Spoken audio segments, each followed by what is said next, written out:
라면의 나라 한국. 한국인들뿐만 아니라 외국인까지도 환장하는 게 바로 라면이죠. 한국의 라면은 한류의 인기를 등에 업고 엄청난 속도로 세계화에 성공한 음식입니다. 그만큼 수요가 증가했기 때문입니다. 특히 몇 년 전부터 일반 라면뿐 아니라 짜장, 짬뽕, 사골 등 여러 종류의 라면도 함께 수출하면서 외국인들의 다양한 입맛을 저격했습니다. 이젠 외국 어느 마트에 가든지 여러 종류의 한국 라면을 볼 수 있죠. 최근엔 건강을 생각해 기름에 튀기지 않은 라면도 출시해 놀라움을 사기도 했습니다. 맛과 건강을 모두 잡은 건데요.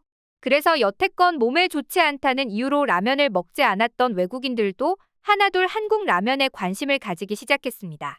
이에 해외 네티즌들은 역시 라면의 나라 한국답게 신박한 제품이 많이 나오네 라는 반응을 보였다고 합니다. 한국 라면은 단순히 간식으로 볼 수 없습니다. 한국무역협회에 따르면 작년 상반기 라면 수출액만 무려 3억 8천만 달러, 한국 돈으로 약 5천억 원입니다. 라면 수출국 1위는 중국이었습니다. 국가별로는 중국, 미국, 일본, 대만 순이었는데요. 태국에서도 라면의 인기가 엄청납니다. 원래 태국에선 한국의 라면과 비교할 수 없을 정도로 현지 라면 제품이 더욱 인기가 많았었는데요. 현재는 무려 삼양라면 코너까지 따로 빼놓아 불닭볶음면을 판매하고 있기까지 하다고 합니다. 심지어 제품을 판매하는 직원은 직접 한복까지 입는 정성을 보이고 있죠. 하지만 한국의 라면이 너무 잘 팔리는 것도 문제였습니다. 바로 짝퉁 문제이죠. 우리나라 라면이 잘 팔리면서 여기저기 가짜 제품들이 많이 나오고 있는데요. 특히 중국의 경우 그 문제가 아주 심각합니다. 중국은 라면 외에도 한국 제품이며 콘텐츠며 줄줄이 베끼기로 유명하죠. 중국의 모방을 보면 이젠 그렇게 놀랍지도 않은 수준입니다. 라면도 피해가지 못했습니다. 국내 식품 업체들은 해당 업체에 경고장을 발송했지만 시정 조치가 이루어지지 않았고 결국 한국식품산업협회를 중심으로 4개 피해 기업이 중국 현지에 소송을 제기했습니다. 결국 중국 법원은 모방 제품에 대한 유사성을 인정하고 한국 업체의 손을 들어주었는데요. 중국 법원은 한국 식품회사들의 배상금을 지급하라는 판결을 내렸죠. 중국 토종 브랜드 라면은 한 봉지에 약 3, 4위안으로 한국 라면보다 저렴한 수준인데요. 중국에서 판매되는 한국 라면의 가격은 6, 7위안이기 때문에 2배 정도의 가격이죠. 그럼에도 잘 팔리는 이유가 뭘까요? 한국의 예능, 드라마의 한몫이 무척 큽니다. 중국 내 다양한 한식 인지도가 올라간 것인데요.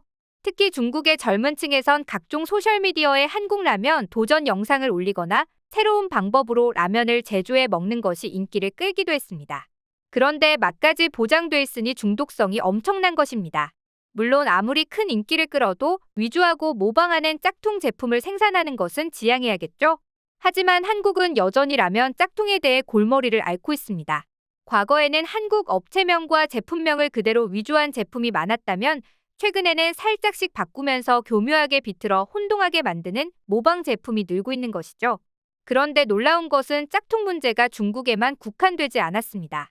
그동안 라면의 종주국이라며 콧대가 높았던 일본마저도 중국처럼 한국의 라면 짝퉁을 만들었는데요. 물론 라면의 종주국은 일본이 맞습니다. 이런 이유 때문에 예전부터 한국은 몇몇 일본 사람들에게 문화를 뺏어간 약탈자라고 불리기도 했습니다. 아마 중국이었으면 라면은 사실 일본이 아니라 우리나라 것이야 라고 주장했을지도 모르겠습니다. 하지만 정직한 한국인들은 그렇지 않죠. 오히려 라면을 한국화하기 위해 피와 살을 깎아 다양한 제품을 선보였습니다. 오롯이 한국식 라면을 만들기 위해 목표했던 바를 이뤄냈죠. 대표적으로 불닭볶음면과 짜파게티 등이 있는데요. 이제껏 볼 수 없던 라면 맛들이었기에 우리나라는 물론 해외로부터도 혁신적인 시도라는 반응을 얻을 수 있었습니다. 그래서 그런지 많은 외국인들이 이제 라면은 한국 음식이라고 착각하는 수준까지 이르렀죠. 이렇듯 라면이라는 음식을 전 세계에 알린 데에 기여한 것은 우리나라가 맞습니다. 그러면서도 한편으론 라면의 원조가 일본이라는 사실에서 자유롭지 못했는데요. 하지만 이제는 상황이 완전히 뒤바뀌었습니다. 일본의 라면 원조 기업하면 니신식품이 있습니다.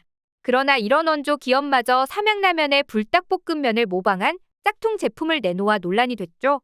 짝퉁국인 중국도 아닌 세계 최초로 인스턴트 라면을 제조한 것으로 알려진 일본의 니신식품이 한국 라면을 베끼자 외국인들은 격노했습니다. 이름 모를 회사도 아니고 라면 원조 회사인 니신에서 이런 행동을 하다니 일본 사람들은 물론 우리나라 사람들과 외국인에게도 충격을 불러일으켰죠. 2018년 삼양식품은 까르보 불닭볶음면을 한정판으로 출시했습니다. 니신식품은 이와 유사한 분홍색 포장지에 한글로 UFO 볶음면이라고 표기한 제품을 출시했는데요. 포장 용기가 무려 삼양식품의 까르보 불닭볶음면 95% 이상 동일합니다. 그런데다가 대문짝만하게 대놓고 한글을 적는 믿을 수 없는 기행까지 해 이해가 가지 않는다는 반응이 대부분인데요. 심지어 니신식품의 만행은 이것이 처음이 아닙니다. 한국인에게 대표적인 라면 브랜드인 것은 물론 외국인에게도 널리 알려져 있는 농심라면. 니신은 무려 라면계의 거장 농심의 제품까지도 표절했습니다. 농심은 매콤달콤 양념치킨이라는 라면을 일본에만 판매하고 있었습니다. 한국에서는 구할 수 없어 이것을 먹기 위해 일본까지 가는 한국인들도 있었는데요.